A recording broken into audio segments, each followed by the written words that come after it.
Hello and welcome to this video, where I'd like to discuss the topic of horror in Chainsaw Man.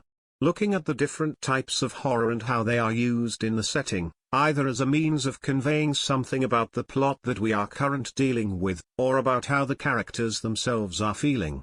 Chainsaw Man, unlike many other series which make use of horror without being specifically horror-based series, really understands the way in which horror can be used not only to frighten, disgust, or repel the viewer, but to instead cause them to be drawn into the world, to inquire and to really highlight different themes which the author is trying to get across. In my eyes, Chainsaw Man sees some of the best use of horror, even exceeding some of those series which are entirely based around the idea of horror, because it doesn't strictly rely on horror and instead uses it as a means of flavoring the series as a whole. But before I get into the full-blown discussion, the end of the year is coming up and I'm still hopeful that we can reach 500 subscribers before the end of the year. So if you're new here, why not subscribe for the perfect place for Chainsaw Man content every week, and if you're a returning watcher, glad to have you on board for this. Now let's hit the trail, starting with body horror is probably the most common form of horror in all of Chainsaw Man. We see it from the very first chapter and in almost every subsequent chapter right up to the end. For anyone who doesn't know what body horror actually is, it is the violation of the human body in some sort of grotesque or psychologically disturbing manner. Now I'm pretty sure we can all come up with at least one thing in Chainsaw Man which fits this description, namely Denji himself is a form of body horror, what with the saws coming out of his arms and sometimes his legs, but there is so much more. The form of each and every devil seem to have this vague humanness about them which see them being drawn into the realm of body horror. However, the body horror isn't always just a means for Fujimoto to freak us out or leave us a little disturbed. No, they have the purpose of informing us, the reader, not only what sort of a series we are walking into, but it also has the added job of informing us, the reader, from the lack of reaction many people have towards this in the series, how much of a twisted outlook the world of Chainsaw Man has. For instance, have you ever noticed that no one seems disturbed by devils no matter how they might appear? Oh, certainly people, mainly civilians, are terrified of them, but they aren't left disgusted or with severe mental health problems after looking at them. This fact helps to establish what is the norm for these people, and so when you start to see people freaking out over the form that a devil takes, you really understand just how twisted and deformed they are when compared to your average run-of-the-mill tomato devil, for instance. It also calls into question a deep sense of curiosity. Just how twisted and morbid can a devil be? What is the depths of the depravity that this world's fear can conjure up? And from that pit we are further drawn into Chainsaw Man's world, and we can, from the abyss of our own imagination, conjure up something which will sicken us to our very stomachs, and from there we can feel a smidgen of the people in Chainsaw Man's world must have experienced on a daily basis for so long to become so detached and unfazed by a chainsaw human who sloshes their blood around like it's soil. But perhaps more intriguing than that is the fact that this body horror nature of devils causes us to sit up and take note of those who are most like humans yet are also the most certainly not humans. For instance, Cosmos, or the Cosmos Fiend. Fiends in general seem to be on the lower tier of body horror most of the time owing to their human flesh suits, but Cosmos is distinct in that her head is broken open and her brain is spilling out, yet she is still capable of functioning. Her existence, the body horror which she endures, calls into question everything we know about fiends and how they function. It calls into question how attached a devil is to its human flesh puppet. Why, if a human corpse doesn't require to be in at least a somewhat functional state, do the fiends still die what the corpse is destroyed? What is the limit of a devil's ability to inhabit a corpse? How much of it must remain to be functional? All of these questions are brought on by a simple use of body horror, which I assume, since I haven't seen any discussion on it, flew over everyone's heads, but I'm welcome to be proven wrong if someone can link me a discussion on fiend biology or the limits of what a devil could possibly achieve with a human corpse. I'd love to see it, but until then I'll stick to the belief that people aren't taking the question of the body horror to its logical extreme yet. But if I was to move away from the story itself and the possible theories behind them, instead I'd like to take a look at the themes which body horror presents to us, as some of those themes are as interesting, to me at least, as the intrigue which they represent. Obviously the first one I'd like to tackle: the loss of self, the loss of humanity, so to speak.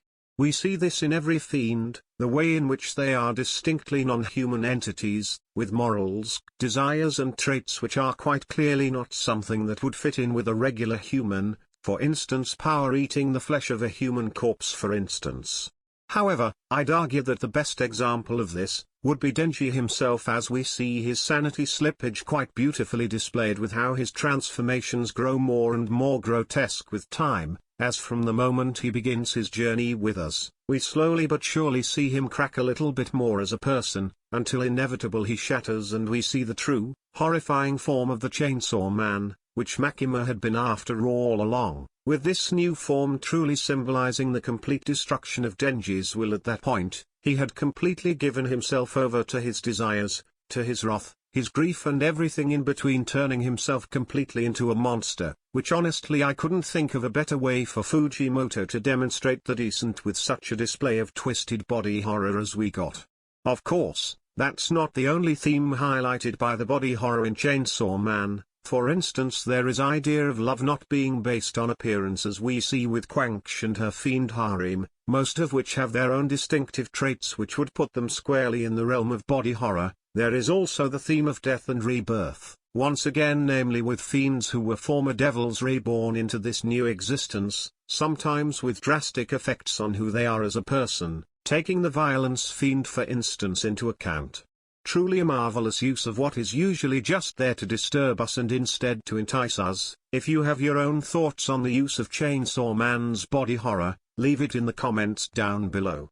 I'd love to hear about how it intrigued you, or how you spotted a theme it was used to highlight, but once you have done that, come back and watch the rest of the video. It would be interesting to see how your comments evolve over time in this video. But anyway, if you're done writing your comment, let's move on to the next facet of fear.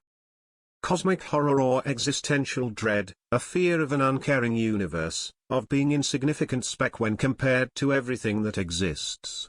This is a fear which isn't used nearly as much of a main part of Chainsaw Man's story, rather it is reserved for some very impactful moments in the story, moments which really stick out because of the fact that they are so rare. For the case of intrigue, we have the ever unknowable expanse of hell, a plane which is seemingly an infinitely vast space with an unknowable number of doors making up the sky. To see just how tiny our protagonists are with regards to hell, and those that reside within it, is a sight of true terror which sparked fear into the hearts of our devilish companions even before the appearance of the darkness devil. To know more than we should, to know that there is more we can't see just lurking beyond our vision, is terrifying and maddening. Of course, the expanse of hell isn't the only thing which invokes intrigue within the cosmic horror. There is the fact the darkness devil exists, a being so many times more powerful than anything we have seen in the series to date, to the point it was capable of speed blitzing several people, and even Makima, who was functionally immortal, couldn't control or defeat them, being forced into a complete retreat. Then add on to that is the fact that this seemingly all-powerful devil was capable of pinpointing the location of our heroes the moment they landed in hell, as if they were capable of seeing all of it at once through every single shadow which exists. The existence of the darkness devil, and its otherworldly powers and presence, begs the question of what else lies beyond our sight, what other alien abomination await our hero should they return to hell for a second time. Only time will tell, but truly the intrigue given to us through this implementation of cosmic horror really does make my head shake uncontrollably with ideas. Drawing us into this world, allowing us to see that there are things beyond what we have been given and a promise of things to come. That is how Fujimoto draws us in through the idea of cosmic horror, because with an entire untapped universe presented in front of us, of course it is natural that we would want to see such a thing explored to its fullest, the same desire which pushes us to explore our own world. And of course, we can't forget how this type of horror is used to theme the idea of humanity's fear ever increasing, most prominently shown by Cosmos's interaction with Santa, when their head is completely filled with information. Every single piece of knowledge in existence stuffed into your head, every single fear in existence, and even those which have yet to be, stuffed into your head until all you can think of is Halloween. Then of course there is the theme of the more you learn and the more you know, the more terrified you become of the unknown. This is shown quite well in how the darkness devil actually appears, an all-consuming darkness which hides all manner of secrets, and with it being the most powerful devil, that is quite a clear demonstration. To finish up this video on the use of horror in Chainsaw Man, I want to talk to you about generic horror, a type of horror which isn't specific, just the very idea of horror, so to speak. Horror in Chainsaw Man serves a great many purposes, as I hope the video has already shown you, but the idea of horror is something that has yet to be discussed, as horror in and of itself is a key factor in holding Chainsaw Man's world together. Because at its core it's horror which allows for the universe to even exist at all. Without horror there would be no devils, and with no devils, well, who knows what would happen? Would the universe exist at all? Is it like the idea of when a tree falls but no one is around to hear it? Does it make a sound? Without horror and fear, would the universe of Chainsaw Man exist without something to express it? It's impossible to say what came first, the devils or he universe which they represent. But here is also more to it than that. The theme of what horror is used to represent is that despite us all of the fear and horror in the world, we can overcome it, as with every devil in series can be overcome. We can overcome any fear, at least that's what I think. That is what Fujimoto was going for. But that's it, that's all I had to say on this topic, so feel free to leave a comment down below telling me about your own thoughts on what you think of the horror in Chainsaw Man. Does it serve more of a purpose than just gratuitous violence and gruesome displays? I've been the Anonymous Weeb, and I wish you a good day or night wherever you are.